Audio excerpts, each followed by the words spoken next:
Welcome to All Things Economic. I'm Gil Mathew, Executive Director of the Nevada County Economic Resource Council. I believe all of us have heard the news broadcast, the Dow Jones slipped 60 points today, or the Dow closed higher for the third day in a row. So what does all this mean, and just what is the Dow Jones? First, I only really look at the Dow Jones once a year.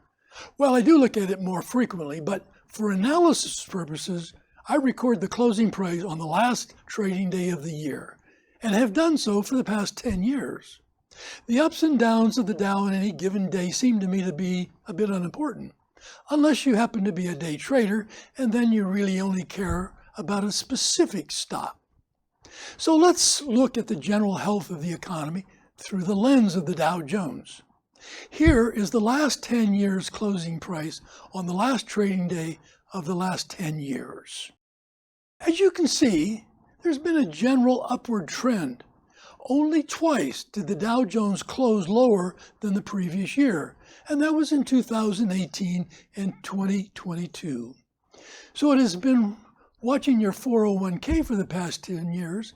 How has it done? The Dow Jones has gone up a whopping 142% over that time.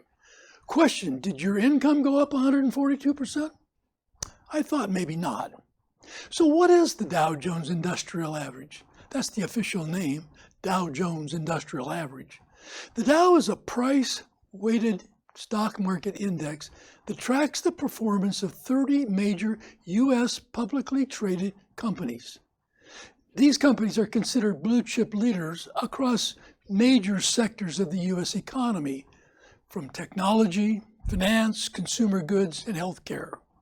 It is price-weighted, that is, stocks with higher prices per share have a greater influence on the index than lower-priced stocks, regardless of company size. Who is at the top of this prestigious food chain? Goldman Sachs, with a per-price share of approximately $893, versus the bottom guys, Coca-Cola at $67 per share and Nike at $64 per share. Holding the middle ground is Apple at about $267 per share. So it takes a lot of share price of Coke and Nike to move the needle of the Dow.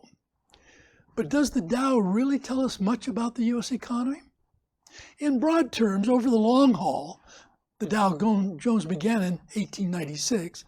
It can and does rather well track closely the changes in monetary policy, and when coupled with other indicators such as the S&P 500, the unemployment rate, GDP, and inflation, it can show a general momentum of the economy. And of course, it does shape public opinion.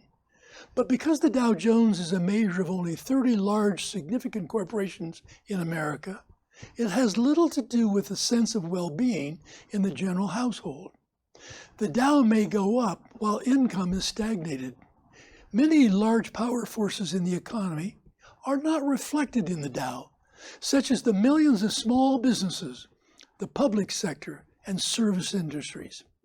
So when you hear the Dow slipped or jumped, don't you do the same. Stay calm, watch on December 31st each year to see the change. Until next time, be well and thrive.